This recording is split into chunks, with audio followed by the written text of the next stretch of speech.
Oui, monsieur le maire, vous venez de le dire à l'instant, et j'allais commencer en disant qu'il faut être juste.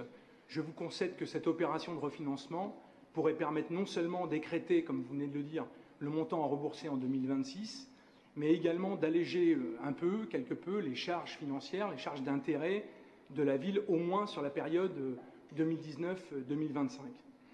Pour le reste, cette opération dite de refinancement de la dette présente des inconvénients majeurs que vous passez sous silence d'ailleurs dans la délibération et que je souhaiterais rapidement exposer. Alors au préalable, d'ailleurs pour la bonne compréhension des choses, je souhaiterais m'affranchir un peu de cette novlangue administrative que l'on retrouve dans la délibération, à savoir on évoque le terme de rachat pour en fait évoquer le remboursement, le terme surtout de soult, voyez, alors que pour moi il s'agit, mais on en discutera, tout simplement de pénalité, pénalité financière ou de refinancement de la dette pour désigner ce qui va être finalement de nouveau un emprunt supplémentaire et donc un endettement supplémentaire. Donc j'en viens au fond du sujet, cette opération de refinancement de la dette qui est aujourd'hui soumise à l'approbation de notre Conseil, qui me semble à la fois, j'ai employé 3 éléments, ça va être les 3 parties de mon intervention, coûteuse, cette opération, inefficace selon moi, et inopportune. Alors d'abord coûteuse, je voudrais revenir sur cet élément-là, car la soult, enfin je préfère parler, donc je vous l'ai dit, de pénalité que la ville devra verser du fait du remboursement anticipé d'un emprunt obligataire qui date déjà, quand même, il faut le retenir cela, et vous l'avez dit tout à l'heure, de 1999, me semble très élevé. 3,7 millions d'euros pour un remboursement de 11 millions d'euros, c'est-à-dire c'est un tiers de ces 11 millions d'euros. Il faudrait comparer, alors c'est difficile aussi pour nous parce que dans la délibération on n'a pas tous les éléments. Il faudrait comparer à ce que nous aurions dû verser en charges financières d'ici à 2025, vous voyez, d'une part sur cet emprunt et d'autre part en tenant compte du fait que le nouvel emprunt sera certes avec un taux d'intérêt plus intéressant, mais vous venez de nous dire on n'a pas tous les éléments encore à ce niveau-là, mais sur une durée plus longue de 10 à 15 ans. Vous voyez, c'est pas évident pour nous aujourd'hui de comparer les choses entre le restant dû de l'emprunt initial et puis la nouvelle structure que vous nous proposez. Alors que la durée, finalement, là on est sur 10-15 ans à venir, la durée initiale était plus que de 7 ans. Alors j'entends bien, hein, on l'a tous dit, c'est un emprunt in fine avec ce fameux mur, mais il n'y avait plus que 7 ans. Donc ça, il aurait fallu qu'on ait dans la délibération, je dirais, tous ces éléments de comparaison pour pouvoir nous prononcer. Donc c'est, pour le moment, je la qualifierais donc de coûteuse, cette opération. Inefficace aussi, alors là je reviens sur un autre élément, parce que contrairement à votre objectif affiché, et que je partage par ailleurs, de désendettement de la ville, et j'ai bien noté que l'emprunt initial, 11 millions d'euros, ainsi que la pénalité financière, 3,7 millions d'euros, allaient faire l'objet finalement d'une nouvelle opération d'emprunt d'un montant de 14,7 millions d'euros.